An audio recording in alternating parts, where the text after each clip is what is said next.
Saudara-saudara, sekarang ini banyak orang bisa memberi contoh, tapi sedikit orang bisa menjadi contoh. Ngasih contoh mah gampang, jadi contoh susah. Karena beliau manusia. Laqad ja'akum rasulun min anfusikum. Kalau kambing disuruh nyontoh ayam, yang nyuruh nyontoh kagak punya pikiran, ya kagak level.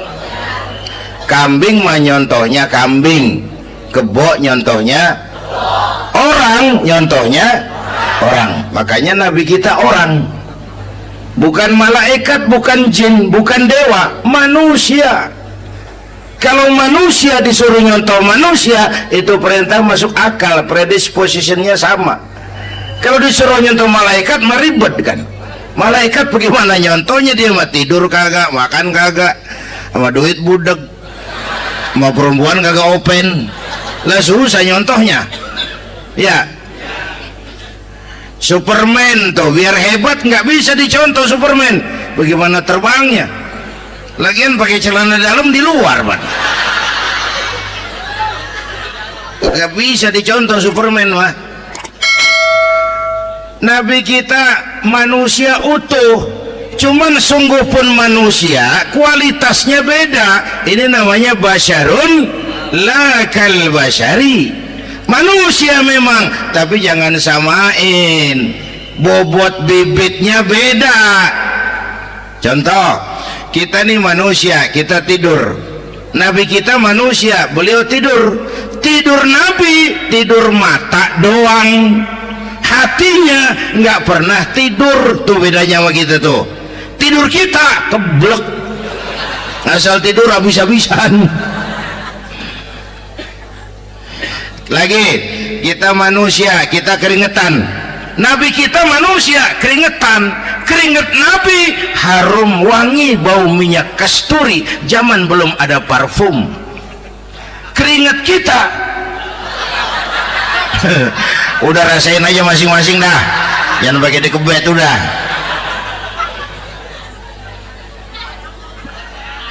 Contoh lagi, kita nih manusia nih, kita beludah nggak?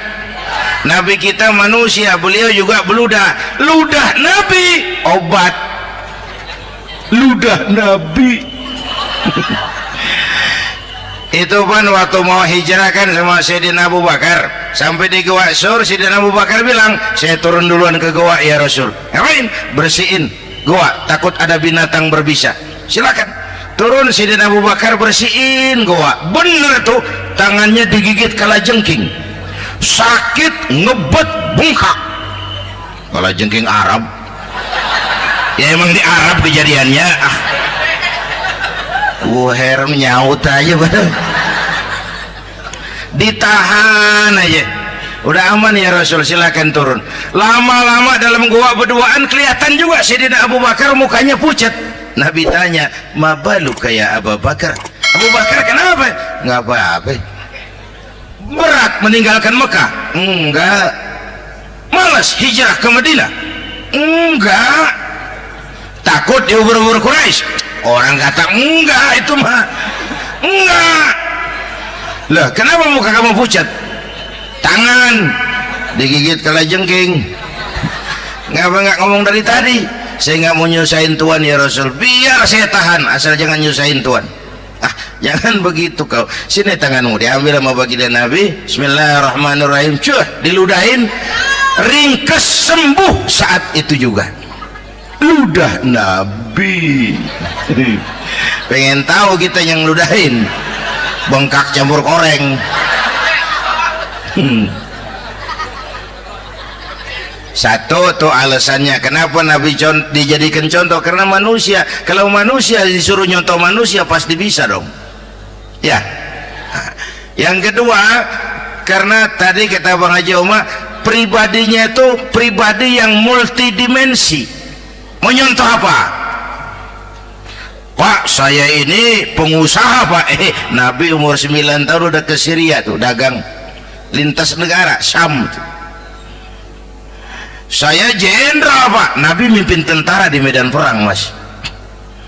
Saya mau balik Pak, Nabi dakwah Bung. Saya guru Pak, Nabi ngajar Mas. Innama bu'istu mu'alliman, aku diutus sebagai guru, guru umat, guru bangsa. Saya politisi Pak, Nabi diplomat ulung Bung. Saya presiden Pak, Nabi mimpin bangsa dan negara Mas. Saya kepala rumah tangga Pak, Nabi punya anak bini Bang. Ayo lempengan mana dulu cari ngomong.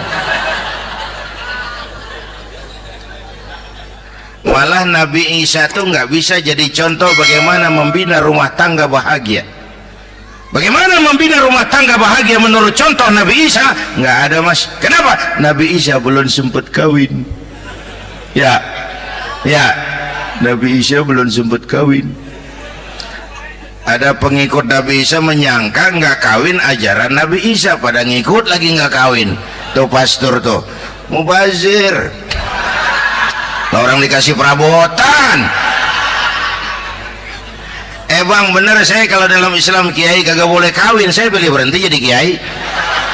Kalau kagak ada giro-giroan, botak rambut.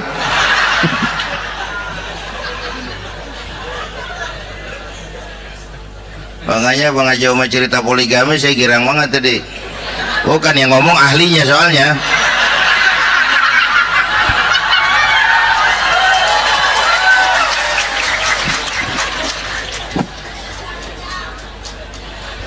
Darah gitu aja deh ya. Nah kata Imam Busair ini yang dahsyat, ka'annahu wa huwa fardun fi jalalatihi fi ashkarin hina talqahu wa fi hasham. Sepertinya kehebatan Rasulullah itu sama baik sendiri maupun di tengah tentara. Artinya begini, orang hebat banyak, tapi yang hebat di mana-mana susah nyarinya.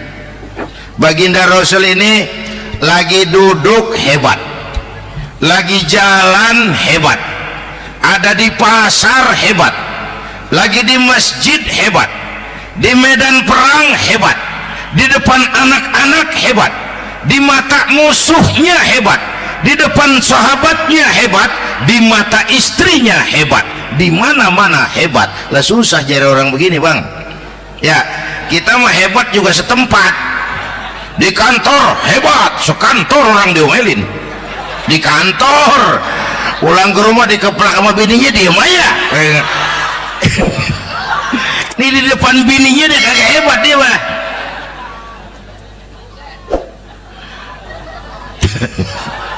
Oke, lalu kalau begitu soalnya apa yang mau kita contoh? Saya sampaikan 3 aja. Pertama, Nabi kita ini tokoh yang sejak kecil udah ditempa kesusahan. Bu, tadi kata Bang Haji, Islam mengangkat derajat kaum perempuan karena perempuan banyak melahirkan orang besar. Lihat Sayyidah Aminah, ibunda baginda Nabi, melahirkan anak pertama tanpa didampingi suami. Meninggal suaminya, sedih hatinya, remuk perasaannya, tapi tegar jiwanya. Dilahirkannya bayi bernama Muhammad, diasuhnya penuh kasih sayang, diantarnya menjadi orang besar dan memang dibesarkan oleh Allah. Itu contoh tuh Bu. Bilangin anak-anak tong bocah, Nabi ngangon kambing tong, sekolah tong jadi orang gede. Baba lu tibang tamat SD lu sarjana lu, baba lu cuman jadi RT lu jadi camat lu. Biarin malu baba lu pala jadi kaki, kaki jadi pala, asal lu terus sekolah. Bu, anak sekolahin, gelang doang digedein lu. Nih kan kita Betawi nih pendidikan ngentengin banget kotaan. Udah dong yang tinggi-tinggi sekolah udah. Ngapa mak? Bawa lu kagak sekolah hidup noh. Hidup dong pun jamu monyet juga hidup. Bu, anak sekolahin.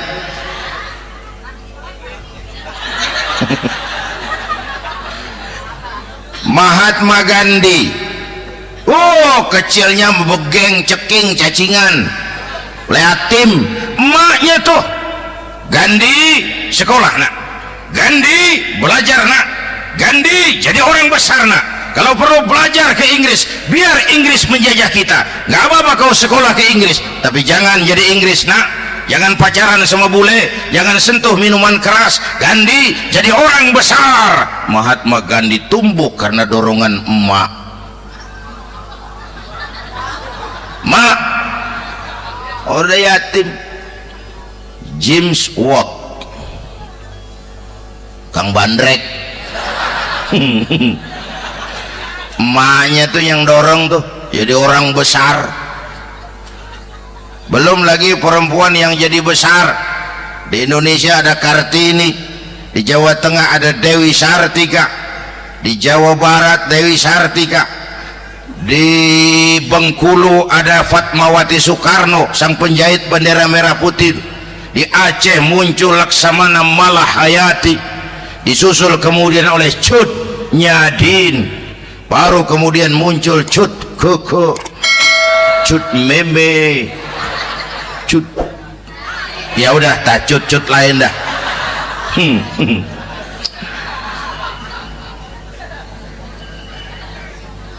Nabi ke remajanya nggak dikolokin, tegar, tahan bantingan, nggak cengeng.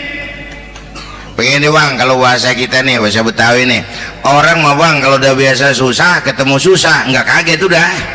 Ya kita Betawi kan mah susah udah nukangin.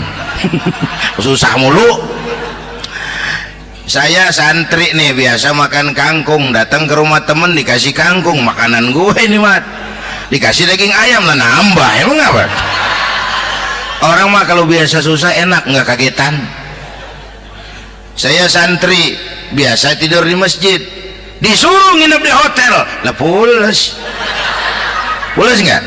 Tapi yang biasa tidur di hotel suruh nginep di masjid encok. Makanya kemarin tuh waktu menteri-menteri baru dilantik tuh saya ngarepin tuh, mudah-mudahan nih menteri ini begitu dilantik bacaannya nawaitu sauma ghadin. Lu pada niat puasa dulu dah, entaran. Puasa kan bukan kagak boleh, nunda doang, nunda puasa mah. Tempe boleh maghrib, tahu boleh maghrib, air kelapa boleh maghrib. Lu menteri pada mau naik mobil mewah boleh, ntar kalau ekonomi udah mendingan, rakyat udah pada legaan napasnya. Ya sebab apa? Itu duit buat mobil para menteri kan duit negara, duit negara kan duit rakyat, duit rakyat kan duit gue juga, itu ada di situ, gue bayar pajak. Sayangnya kebanyakan pejabat kita asal dilantik aja bacaannya Allahumma lakasumtu, niat buka puasa. Orang buka puasa kan kemaruk apa jadi gares ya. Bu, jadi benar Islam mengangkat harkat, derajat, martabat kaum perempuan. Kata Bang Haji Umar tadi, dengar nggak tuh? Waktu Nabi ditanya, ya Rasul, siapa yang paling harus saya taati di dunia? Ibumu. Setelah itu ibumu. Setelah itu ibumu. Setelah itu bapakmu. Ibu 3 kali disebut, bapak. Coba pikirin, ibu 3, bapak 1. 1 bapak. Ini bagaimana ngitungnya, jadi kerok begini nih ngitung nih.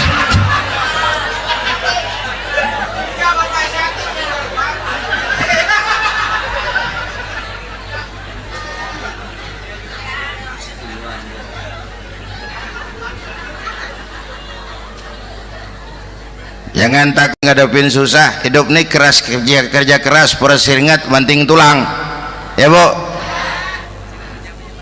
Satu.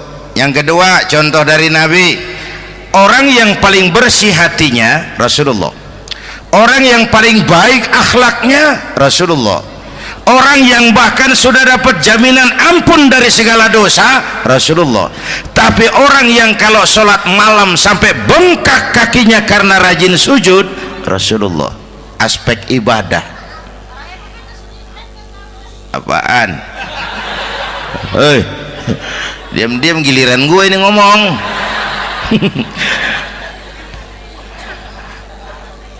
Lo ngomong lagi dah gue pulang. Canda neng. Udah gantian ya. Ya. Apaan urusan? Orang yang dosanya udah dapat jaminan ampun, kalau salat malam bengkak kakinya karena rajin sujud. Saya tahu di sini juga banyak yang kakinya bengkak. Semurat. Oke. Kira-kira 3 minggu yang lalu saya menghadiri haul akbar Syekh Maulana Malik Ibrahim di Gresik, haul ke 609. Dari situ saya ke Surabaya ikut zikir sama keluarga besar Tarbiyatul Qulub. Waktu zikir saya terkejut, ada kalimat yang dibaca ratusan kali menyentak perasaan saya. Kalimatnya sederhana, kita hafalah, yaitu kalimat ana Abdullah. Dibaca ratusan kali, ana Abdullah, ana Abdullah, ana Abdullah, ana Abdullah. Buat saya itu menyentak karena memperteguh komitmen, saya hamba Allah, saya hamba Allah. Ah, itu mah Pak Zainuddin kan biasa, itu mah kita semua juga hamba Allah. Betul. Ayo kita bikin luar biasa. Saya mau tanya, Bapak Ibu hamba Allah apa bukan?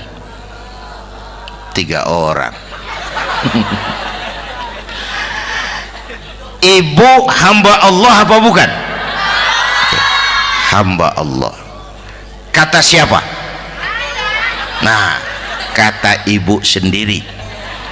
Kalau kata sendiri pan namanya pan ngaku. Ya, orang ngaku mah boleh dong, tiba ngaku namanya juga ngaku. Cuman diakuin apa enggak kita pan belum tahu. Ngaku mah murah, diakuin mahal. Ya, yang gampang dah. Ibu kenal sama Presiden SBY? Kenal. Presiden SBY kenal sama ibu? Lo ngaku, lo ngaku.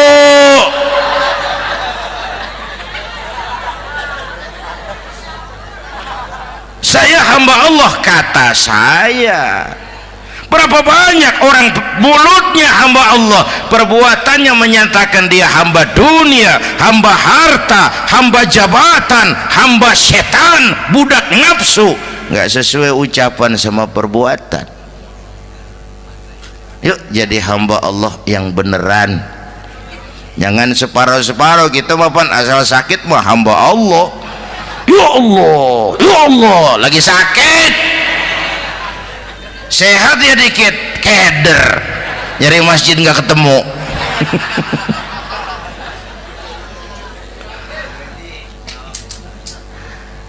Apalagi kata Bang Haji tadi nih, kita nih kan zaman entertain nih, orang pada pinter bikin bungkusan sekarang Bang. Ya, abad entertain, orang pada bangun pencitraan. Tadi itu kiai sama dukun tipis bedanya. Dukun pada pasang iklan sekarang, ketik reg. Waduh, sampean lahir hari Selasa, nggak cocok di air, ono di hutan sono. Larang udah dagang es jadi berhenti, nggak cocok di air.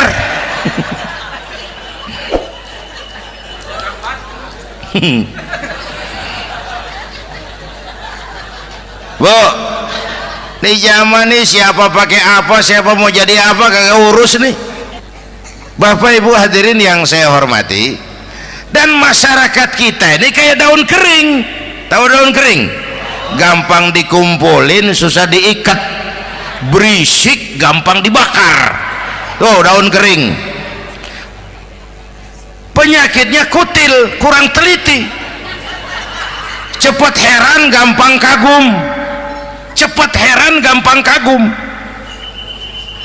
Dulu ada tuh satu hari tabrakan di jalan kenceng, buah, korban jatuh belepotan darah, dikerubungin orang banyak.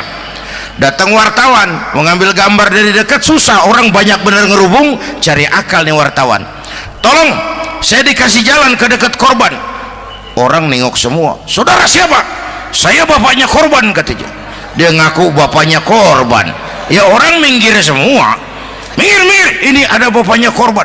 Orang minggir semua, dia maju ke depan korban. Sampai di depan korban pucat mukanya tuh wartawan. Kenapa? Yang ketabrak anak monyet, Pak. Dia udah kedongan ngaku bapaknya korban.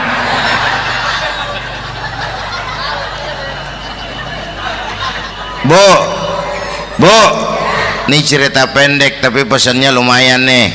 Kalau belum kenal bener mah jangan buru-buru ngakuin. Ya, dia kagak tahu yang ketabrak siapa, main ngakuin aja, saya bapaknya korban. Lu makan lu jadi bapak monyet, sono lu. Makanya jagain kampung kita nih, jangan kemasukan yang aneh-aneh ya. Nabi palsu, aliran aneh, ya ini bid'ah, itu bid'ah kuno yang kayak begitu. Capek kita ngurusin begitu, udah kelewatan ya. Yang tahlil mah terusin, yang kagak suka nggak apa-apa, cuman jangan ngomelin yang tahlil. Orang tahlil juga pakai dalil. Yang mabok masih banyak, yang tahlil diomelin. Kita nih kayak kurang kerjaan, akhirnya rame turu-turu kita. Padahal yang harus kita kembangkan kan rukun antar umat seagama, rukun antar umat beragama, rukun antar umat beragama dengan pemerintah, kata Bang Haji Omar tadi. Rukun antar umat seagama, turu-turu kita muslim nih kudu rukun. Beda pendapat boleh, marahan jangan ya. Tangan kanan sama tangan kiri juga beda, cuman rukun. Asal kiri gatal nih, kanan kagak diundang, dia datang aja nggak rukin. Nggak ada kiri gatal kanan ngomel, lu garuk aja sendiri. Nggak, dia mah akur ya Bu.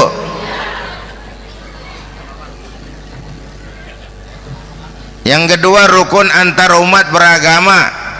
Islam ini rahmatan lil.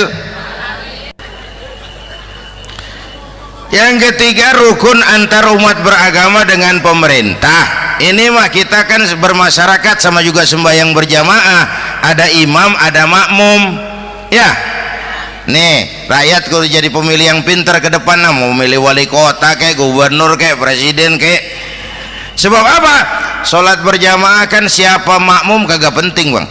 Makmum mah siapa aja boleh ya, tiba ngikutin dia mah.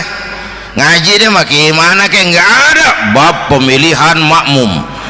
Nggak usah, makmum mah kagak usah dipilih, siapa aja boleh ya. Bang, tuh orang budak Bang, boleh jadi makmum. Bacanya kagak fasih, boleh jadi makmum. Ketinggalan satu rakaat, boleh jadi makmum. Tapi nggak tiap orang boleh jadi imam. Siapa yang dipilih jadi imam? Pertama, a'lamuhum, kata Nabi. Orang yang paling alim di kampungmu siapa? Angkat jadi imam. Yang paling alim, bukan yang paling tua. Tua juga kalau kejemur kisut. Dulu tuh Nabi Adam waktu diangkat jadi khalifah kan bekalnya apa? Wa 'allama Adam al-asma'a kullaha. Al-asma' ay al-ulumul katsirah. Dulu zaman Fir'aun perang sihir sama Musa, sekarang perang visi dan misi. Punya ilmu Bu, ngerti urusan dari tetek sampai bengeknya. Kalau ngikutin imam yang alim pan enak, bisa dipertanggungjawabkan. Hati-hati milih pemimpin, maksudnya Bu, jangan terjebak oleh penampilan. Emas pasti kuning, bener? Apa semua yang kuning pasti emas? Udah paham dulu. Ustadz, kenapa? Di kampung saya ada 2 orang alimnya sama. Yang mana yang jadi imam? Afsahuhum, yang lebih fasih lidahnya. yang satu alim pelok, yang satu alim kagak pelok. Nah, yang kagak pelok suruh jadi imam. Kenapa? Nggak sah orang fasih bermakmum kepada imam pelok. Ustadz, imam pelok, makmum pelok semua. Sah. Namanya kampung pelok, biarin. Susah diurusin udah itu. Apa sih artinya fasih? Yang enak deh, nyambung. Pegel kalau punya pemimpin kagak nyambung sama rakyat. Ya, rakyat mau yang ngidul deh ngalor, rakyat mau yang ngulon deh ngetan. Lah kan capek rakyat, kagak nyambung. Makanya kalau jadi imam pesan Nabi, idza amma ahadukumun nas falyukhaffif. Kalau kamu jadi imam, ringankan sholat kamu. Itu makmum nggak sama kekuatannya. Jangan panjang-panjang kalau jadi imam, kudu tahu keadaan makmum. Tuh makmum ada yang udah tua rentak, diri aja udah gemeter. Ada yang punya darah tinggi, kalau sujud kelamaan palanya ngebet. Ada yang udah janji tuh makmum habis sembahyang mau terima duit. Kalau imam kelamaan, kalau saudan makmum. Ya, nyambung. Jangan udah diangkat jadi imam saenake dhewe. Salat isya berjamaah, rakaat pertama selesai Fatihah Yasin. Makmum ikut mengikut, cuman bari ngancem. Besok gua tawiatin balik lagi udah. Kagak nyambung. Kalau nggak nyambung tuh capek, Bu. Jangan tersenyum kepada orang buta, jangan berbisik kepada orang tuli. Kagak nyambung. Orang buta diajak senyum. Bagus sih maksudnya, cuman kan rada mubazir. Orang jaga kagak paham. Cari pemimpin yang nyambung. Kalau memang masyarakatnya suka tahlil, cari pemimpin yang suka tahlil. Rakyatnya suka maulid, cari pemimpin yang suka maulid supaya nyambung, kagak pegel kita.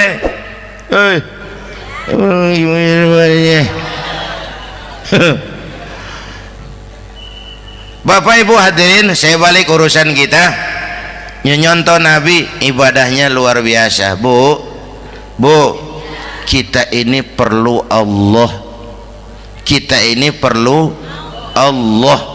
Semua kita perantau di bumi Allah ini. Perantau pasti pulang.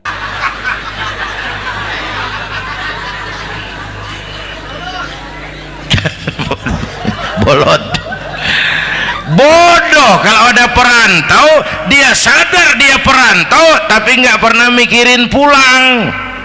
Lebih bodoh lagi mikirin pulang tapi nggak nyiapin bekal. Kan tadi Bang Haji Omar udah bilang tuh, muda mati. Ya, kadang-kadang engkongnya seger banget, cucunya mati. Ya, perantau mah mesti pulang.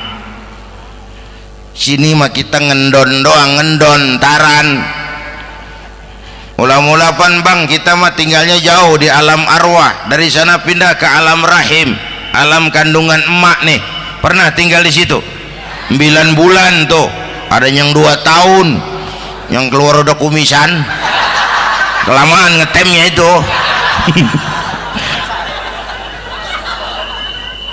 Dari sisi ini oh pantas ibumu, bapakmu, karena alam rahim fisik dan psikis emak lebih capek dari kita bapak. Kita mah orang laki mah, kita mah pan investor gitu mah, nanam modal doang. Yang ngolah pabrik kan emak tuh, ya mak. Pabrik. Anak-anakku remaja, pemuda yang hadir, masya Allah, emakmu, emakku, emak kita semua nih, dari mulai ngidamin kita udah kita seksa nih mana. Dari mulai ngidamin kita udah kita seksa emak nih, muntah nggak urus. Mending ada yang dikeluarin mah enak, lega. Ini kagak ada apa-apanya. Bener mak. Yang dipengenin yang kagak musim, lah kan setengah mati lagi urusan. Tengah malam pengen megang pala kereta, lu jorok bener lu, gue heran.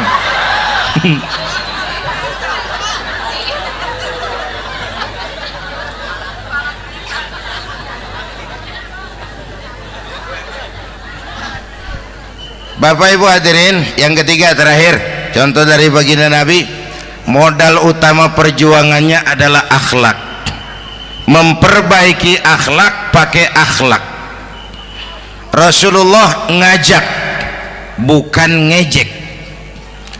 Rasulullah merangkul, bukan mukul. Rasulullah pakai argumen, bukan pakai sentimen. Tujuannya adalah kebenaran, bukan menang-menangan. Prinsip dakwahnya basyiru wala tunaffiru, yassiru wala tu'assiru. Gembirakan orang, jangan ditakut-takutin. Mudahkan urusan orang, jangan dibikin sulit. Di masyarakat memang mendingan rakyat rendah berakhlak tinggi daripada pejabat tinggi berakhlak rendah. Dulu tahun 50-an orang kita kalau pergi haji ke Mekah 6 bulan. 6 bulan tuh orang udah pada lupa aja baru pulang. 6 bulan orang yang ada cuman kapal laut, Mekah Madinah onta, banyak rampok lagi di gurun pasir Baduy itu. Dulu orang tua kita belajar manasik, kalian belajar silat. Sekarang karena kemudahan kemajuan ilmu menciptakan Boeing memotong waktu 5 bulan, orang pergi haji cukup sebulan. Bapak Ibu hadirin yang saya hormati, oleh karena itu menjaga nilai-nilai akhlak itu penting. Kepada siapa kita harus berakhlak? Pertama, kita harus berakhlak kepada Allah. Bagaimana caranya? Jangan menyekutukannya dengan sesuatu pun. Yang kedua, jangan menyembah kecuali hanya kepadanya. Yang kedua, kita harus berakhlak kepada sesama tadi itu. Yang ketiga, kepada lingkungan. Saya dulu masih zaman ada almarhum kakek saya, engkong. Kampung saya banjir, air masuk ke rumah. Saya teriak, "Kong, banjir Kong." Engkong saya ketawa, "Biarin, bukan salah air." Habis, salah lo. Salah kita bagaimana Kong? Lah lo tempat air lo tempatin. Yang punya tempat datang ya kagak ngerti, ini tempat gua, ini di sini nggak pada lo, lah banjir. Engkong saya nggak makan bangku sekolahan, tapi wise Pak. Air kan bukan musuh, air kan temen. Temen kan kudu punya tempat. Lalu kagak punya tempat, pantas kemana ide ngayam, banjir. Ya, dulu saya remaja ngaji babul istinja, kiai ngajar makruh buang air kecil di tanah berlubang. Saya tanya, kenapa makruh kiai? Pertama, untuk alasan kesehatan. Siapa tahu di lubang yang kamu kencingi ada gas beracun. Kalau tidak kiai, kalau tidak maka artinya melindungi binatang yang ada di dalam lubang. Siapa tahu di lubang yang kamu kencingin ada semut. Sedang rapat membahas laporan Susno 2Ji. Apa dosanya lalu mati dikencingin? Ini namanya rahmatan li semut. Saya mau bilang alam sekarang tidak seramah dulu karena kita juga nggak ramah sama alam. Bapak Ibu hadirin yang saya hormati, padahal watak Islam rahmatan lil alamin. Inilah barangkali